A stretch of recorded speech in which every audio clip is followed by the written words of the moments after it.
फैसला था 5 जजेस बेंच का, उसको रद्द किया गया है। क्या ये सही मैंने समझा है? बिल्कुल। आशीष भाई, ये प्रश्न मुझसे है ना? जी जी। जी बिल्कुल। देखिए, सुप्रीम कोर्ट ने आज जो है अपने फैसले में यह दिया है कि एएमयू का जो अल्पसंख्यक का दर्जा है वह बरकरार रहेगा। यानी जो अजीज बाशा जजमेंट की बात होती है जिसका आपने हवाला दिया, हम्म। जिस जजमेंट के मुताबिक आप देखें कि अल्पसंख्यक का जो दर्जा था वो खत्म कर दिया गया था, ये कहते हुए कि चूंकि ये सेंट्रल यूनिवर्सिटी है, रेगुलेशन से ये गवर्न होती है। उसको कोर्ट ने 4-3 के फैसले से जो है पलटते हुए ये कहा कि अल्पसंख्यक का जो दर्जा है वह बरकरार रहेगा। अगर आप याद करिए कि बाद में एक संशोधन भी आया था, उस संशोधन को लेकर के 1981 का। 1981 का इलाहाबाद हाई कोर्ट ने उसको जो है अल्ट्रा वायर्स डिक्लेयर कर दिया हम्म। था। उसके अगेंस्ट जो यहाँ पर बात हुई थी। अब एक बात यह है कि अलीगढ़ मुस्लिम यूनिवर्सिटी एक अल्पसंख्यक संस्थान है। हम्म। अदालत ने 4-3 से 1967 के उस फैसले को खारिज कर दिया है जो एएमयू को अल्पसंख्यक का दर्जा देने का से इनकार करने का आधार बना था। अब अल्पसंख्यक मानने के मानदंड क्या हैं? अल्पसंख्यक चरित्र का उल्लंघन ना हो, शैक्षणिक संस्थान को रेगुलेट किया जा सकता है, धार्मिक समुदाय संस्था स्थापित कर सकता है।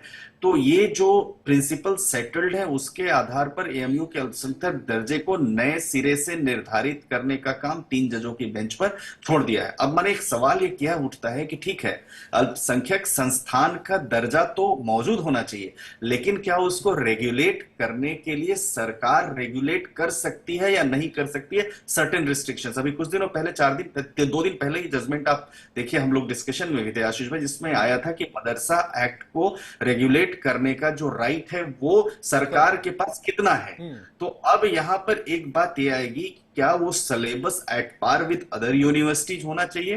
क्या सरकार के जो उसमें ग्रांट देने के मापदंड हैं? क्योंकि अल्पसंख्यक समुदाय बनाना, अल्पसंख्यक समुदाय को एडमिनिस्टर करना और फंड, हम्म। तीनों अलग अलग चीजें हैं। हम्म। तो अब एडमिनिस्टर करने के लिए कि क्या वो अल्पसंख्यक संस्थान ही डिसाइड करेगा वहां पर कौन वाइस चांसलर होगा, कौन टीचर होगा, कौन वहां पर सिलेबस तय करेगा, या उसके बियॉन्ड भी उसको जो है सरकार रेगुलेट कर सकती है? ये एक विषय है जो आने वाले दिनों में तय होगा। एक बड़ा अहम सवाल है, अभी चूंकि दानिश भाई से बात भी हो रही थी कि अभी जो एमयू का जो नोटिफिकेशन आया था जिसको इलाहाबाद हाईकोर्ट में क्वेश किया था, जिसमें उन्होंने कहा था कि 50% जो है जो मुस्लिम समुदाय के लोग हैं उनको मेडिकल कॉलेज में दाखिला मिलेगा। तो क्या इस तरह का जो अधिकार है वो एमयू के प्रशासन के पास अभी भी रहेगा या फिर वो सेंटर के पास जाएगा, सेंटर तय करेगी, या 3 जजेस बेंच का जो भी नतीजा आएगा वो उस पर प्रभावी होगा?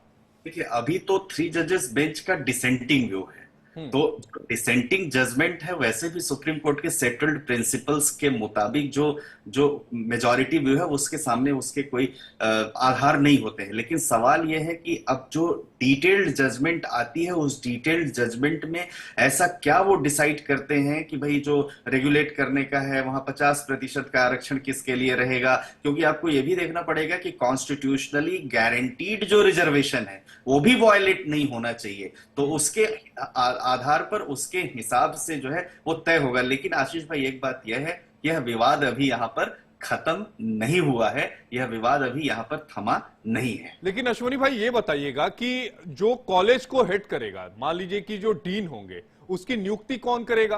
क्या सेंटर करेगी या बोर्ड करेगा? ये एक बड़ा सवाल है। मेंबरान कौन नियुक्त करेगा?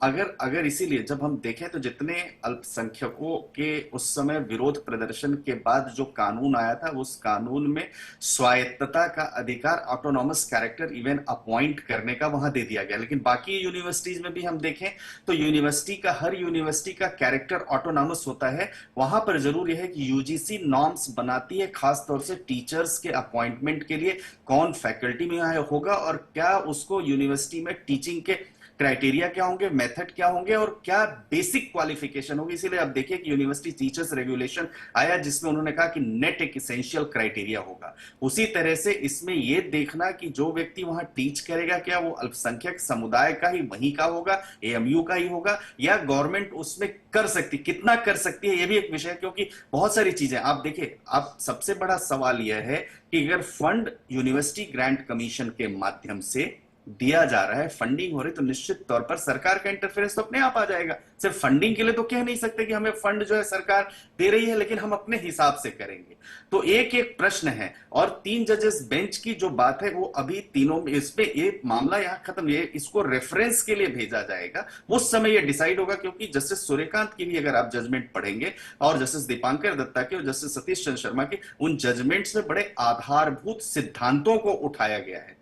तो ये जरूर है कि अपॉइंटमेंट को लेकर के क्या क्राइटेरिया फॉलो नहीं, होता है। लेकिन एक सवाल दर्शकों के मन में होगा, चूंकि जो लार्जर बेंच का जजमेंट है 4 जजेस का, उन्होंने 3 जजेस बेंच के पास एक मामले को भेजा है जो इलाहाबाद हाईकोर्ट के फैसले के बाद जो चीजें उत्पन्न हुई।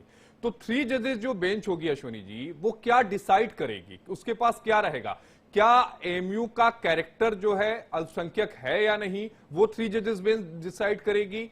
क्या उनको डिसाइड करना होगा? तीन बातें उनको डिसाइड करना है कि अल्पसंख्यक मानने के मानदंड क्या है, हम्म। अल्पसंख्यक चरित्र क्या है, अल्पसंख्यक चरित्र का उल्लंघन कैसे ना हो, और शैक्षणिक संस्थान को क्या रेगुलेट किया जा सकता है, और क्या धार्मिक समुदाय संस्था स्थापित कर सकता है। हम्म।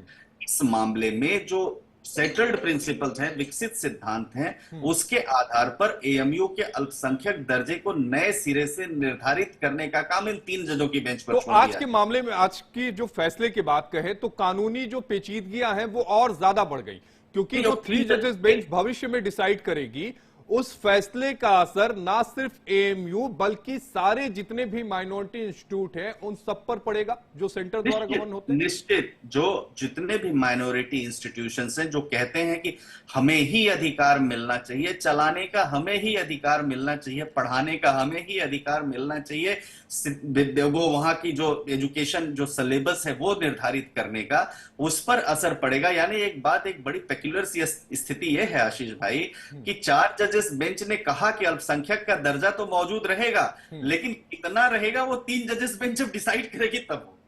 उन्होंने कहा, उन्होंने आर्टिकल 30 का जिक्र किया अश्विनी जी, और कहा कि ठीक है भाई अल्पसंख्यक ये हैं, लेकिन तय तो अब 3 जजेस बेंच करेगी कि अधिकार, यानी आप ये कहना चाहते हैं कि जो अधिकार की बात है, वो अधिकार की गेंद जो है वो 3 जजेस बेंच के पाले में गई, अब वो तय करेंगे। यानी कानूनी पेचीदगियों में मामला और ज्यादा उलझ गया सुलझने की बजाय।